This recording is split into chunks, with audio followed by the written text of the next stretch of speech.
welcome back to the hashtag IBMI Everywhere podcast, a podcast to promote the IBMI platform. Today, I have my good friend Todd Stewart. Thanks so much for joining us today. Thank you for having me. Oh, it's an honor to have you. Really appreciate it. I appreciate being here. I love the platform, love to promote it, and love to reach out to the community about it. So Yeah. great. Well, looking at your background, as we're talking about a little bit about LinkedIn, the thing I noticed that jumps out is like the first words that you say that you were a firefighter, and then you're an IBMI guy. How'd that happen? Well, I started out as a young boy growing up with a father and a grandfather that were law enforcement officers. And that naturally led to me wanting to be a first responder as well. And so when I was 17 years old, I became a firefighter. And unfortunately, in 1986, I was severely injured in a house fire, and that ended my career. And so I had to find something else to do. I was a little bit lost because my identity was very much wrapped up in being a firefighter. And my brother, who was an analyst at an insurance company in Seattle, said, you could try this out, make pretty good money at it. And so I thought, well, why not? And so I attended a business school, got my associate's degree in 9 months in computer science. And that school had an IBM System 34. And I learned RPG2 when I was there, and then was fortunate to get a 9-month internship in my brother's shop. And they had an IBM System 38. And so I was able to learn RPG3, learn about externally described files and all the really cool stuff that the 38 was bringing to the space. And so it just took off from there. AS400 was announced right as I was graduating from college. And so my career just went crazy. The demand for IBM mid-range programmers was insane. And so I just was extraordinarily fortunate to start my career at a time when the demand for my skills was just out of this world. That's amazing. Looking at it is that you look like you were involved in retail and perhaps the most transformational time of the retail existence is that it went going from mostly brick and mortar over into the digital transformation with iPhones and online presence. Can you share a little bit about that? Yeah. The period of time when that type of transformation was occurring was when I worked at Cabela's. And Cabela's started out as a direct market company.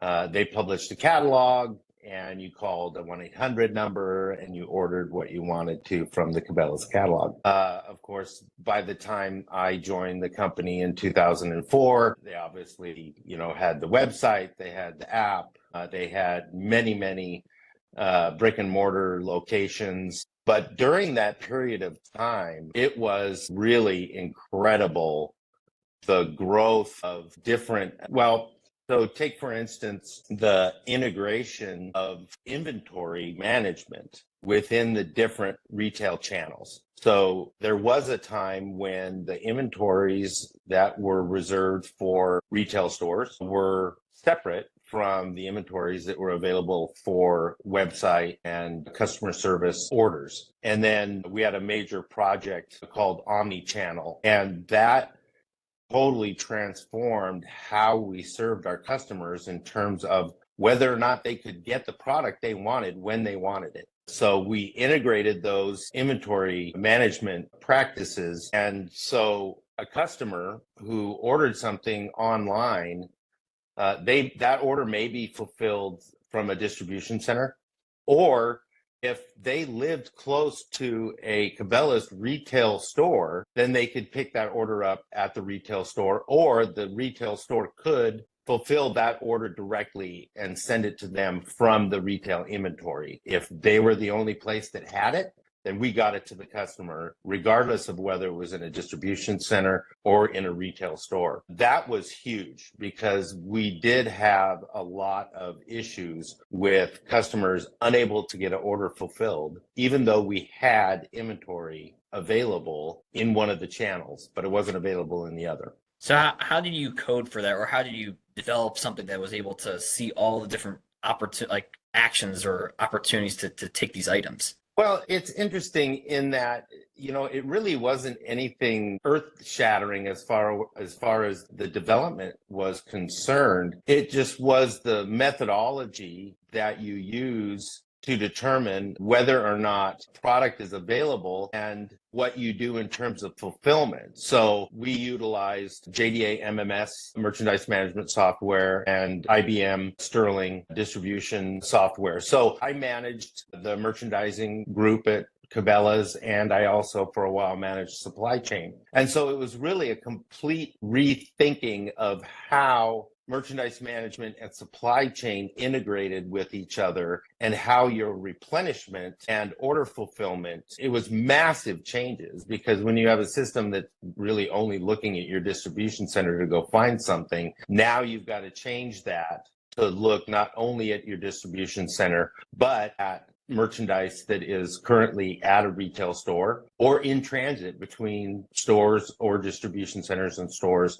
You've got to look everywhere for that in order to fulfill a customer's order. So the coding behind it was pretty standard, but it was the methodology and the process of how you go about letting a customer know that that product is available to order and getting it to them regardless of where it exists. So how did you pull that off? And that sounds like there's a lot of pieces moving over here. Oh, yeah, the project was, well, it's been a while now since we did it, but it was thousands of hours of development and testing time. And of course, that was back in the waterfall days. No.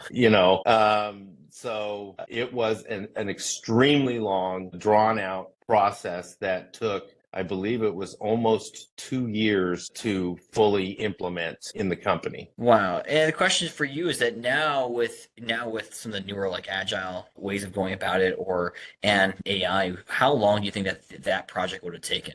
I think it would have been significantly shorter, again, because you're talking about very traditional mid-range software that was developed, I believe MMS was developed pre-AS400. So you're talking about some pretty old code out there. Yes, sir. And so, with AI coming on so strong, and the growth is going to be amazing over the next several years. My work on the Common America Advisory Council gives me a little bit of insight on some of the things that are coming from IBM in the AI space. And it's going to be big. It's going to be really big. Well, there's some things that I can't talk about because they're things that haven't been announced by IBM yet, but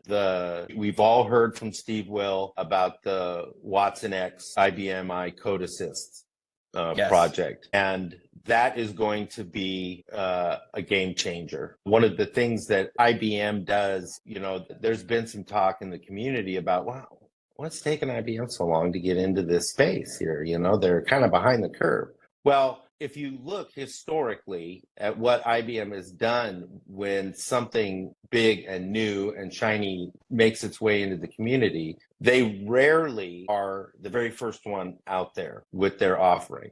But they're almost always the one who's out there with the offering that lasts and is viable for the long term.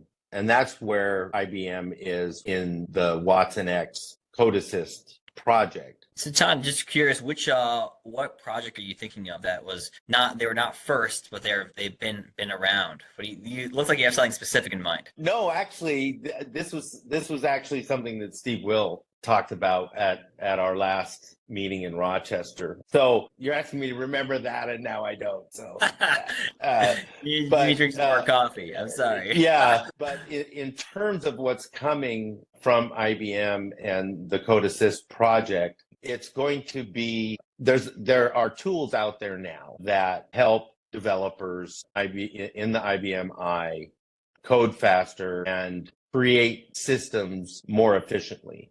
IBM's project is really going to take that to the next level. Maybe this is a good time for you to give a plug for why do you like CAAC and how do you get involved? And maybe for I think a lot of people, myself included, I'm not familiar with enough about it. I mean, I hear about it all the time, and people like yourself sharing some tidbits. But like, can you share a little bit about it? Sure. The CAAC, or the Common America's Advisory Council, is a group of community members who work very closely with IBM through Common to basically help steer the roadmap and the future of the IBM I platform. There is also there's a European version of the advisory council, as well as the LUG, the large user group. But the CAAC represents those IBM I customers that fall into the common realm, the small and medium sized customers. IBM has, and really in the mid-range area of IBM, they have always been really, really customer focused in terms of being responsive to what the community is telling them about their needs and what they would like to see as far as the direction of the platform. I don't see that coming from any other technology provider other than IBM, and especially the IBM I team. And Common is a very big part of that. Really, Common and the IBM I community is just amazing. This incredible group of professionals that loves to work together, loves the platform that they work on, and really has one of the highest levels of collaborative effort that I've ever seen, even amongst companies and ISVs that compete with each other. There's still this sense of real community in the IBM I world. So the Common America's Advisory Council is a group of people that are selected by the current council members and the Common Board of Directors. And so there's a couple of big things that we do. One of the things that we do is we help IBM to evaluate submitted ideas from the user community. So if you go onto IBM.com and you can submit an idea. They used to be called RFEs, requests for enhancements, and literally hundreds and hundreds and hundreds of ideas are submitted every month. And so the CAAC, which is divided into 3 subgroups. So there's the application development subgroup, there's the DB2 and IFS subgroup, and then there's the system administration subgroup. And so those review and evaluate those ideas that are submitted to IBM and make recommendations on accepting and prioritizing those ideas for IBM to work on. So that has a huge impact on the direction of the platform. I've been a member, as I said, for about a year, and it's just incredible how closely we get to work with IBM on these ideas. And it's really amazing how many of those the IBM I team does implement. I believe, and don't hold me to an exact number, but I believe in 2023, IBM implemented over 600 submitted ideas. 600. Wow. Yeah. And so, that's how responsive IBM is. One of the other things that the council gets to do is we travel to Rochester twice a year for a 2-day face-to-face meeting with Steve Will and the entire executive team. And we get to discuss what's gone on in the space over the last year or 6 months. And we get to find out what's coming on the platform. And again, as I said before, we get to hear a lot about things that the rest of the community doesn't get to find out for quite some time until IBM actually announces these things. So my plug to the community is this. We are looking for people that are interested in joining the CAAC. And we have a booth at Power Up every year, and we do get some folks to sign in.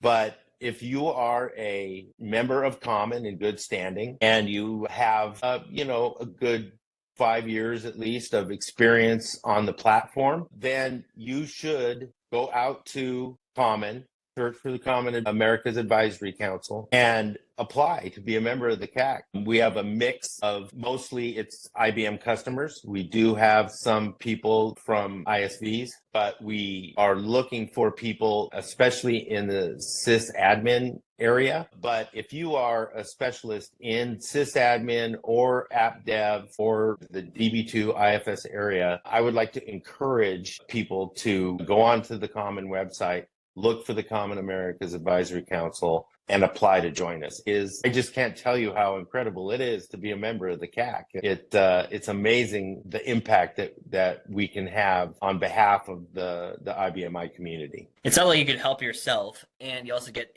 helping your issues that you want to get forwarded, as well as the opportunity to learn about the future as well, and being able to interface with IBM. It's amazing. Sounds like an amazing opportunity. It is, and there are benefits that you get from being a CAAC member as well. So one of the things that came out of my being a member of the CAAC, and this has been true for a couple of the other members, is my company, Heartland Co-op, now is a part of the Watson X Code Assist project. At Power Up last year, in his opening talk, Steve Will talked about wanting to get members of the community to submit code for the large language model. And so Heartland Co-op is not only doing that, we've submitted probably 95% of our code base for our ERP. But myself and Randy Sunderman, my boss, are actually directly involved in teaching the model. We're Wow, that's really interesting. Yeah, That's we're super cool. we're basically taking pieces of our code and submitting question answer pairs to the model to help it learn, so that it has the question and a known correct answer, so that it can learn and start inferring correct answers. And so that's just really cool. And we're also going to be one of the very first companies that's going to be able to try out the Code Assist. So we're going to get to be kind of alpha testers for the large language model. So it's not just being able to hang out with the execs from IBM and things like that. I'll tell you, you were talking about wanting to hear cool IBMI stories. And let me tell you about the experience of coming to Heartland Co-op from after being in the retail industry for 30 years. So Heartland Co-op is an agricultural cooperative, the second largest in the state of Iowa. And I was absolutely floored when I got here at the level of technology involved in the agricultural industry. I thought, how much tech can be involved in throwing corn kernels in the ground and waiting for them to grow? The level of tech involved is amazing. We have a massive IoT effort that we've been undertaking since before I got here that involves the grain storage facilities that we have. So we have millions and millions of bushels of storage of grain, and you have to keep that grain at a very, very high quality. And we use in sensors within those storage facilities to monitor and improve the quality of the grain that we store for our farmers. We're now implementing IoT for hazard monitoring so that we can monitor hazardous conditions within those facilities, like overheating bearings in electric motors and conveyor belt alignments. And we integrate our IBM I with the Esri geospatial platform for managing our chemical applicators and the work orders around that. I mean, the level of technology, it's phenomenal. And the IBM I is central to all of that.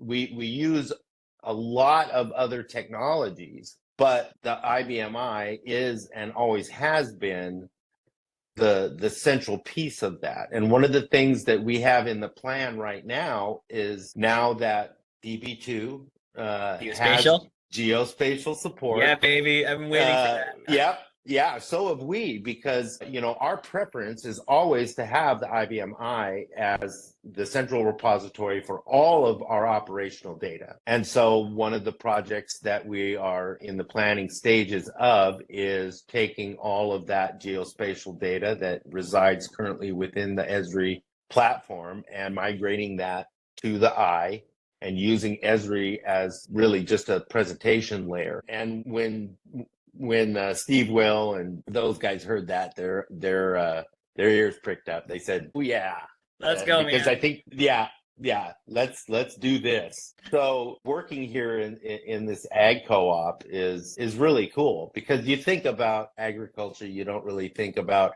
all these guys that are jumping on the newest technologies. But my boss, Randy, he is all about it. And we constantly look for new ways to leverage the eye. We were immediately, when, the concept of AI just started to explode, we were immediately looking at how we can use AI on the IBM I platform to better serve our farmers and our internal business customers.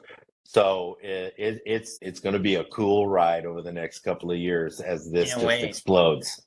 Yes, sir. Well, Todd, thank you very much for the time today. Pleasure as always. Thank you very much. And if anyone else wants to join that hashtag IBMI Everywhere podcast, please feel free to reach out to me. You know where to find me. And looking forward to connecting with you soon. Thanks so much.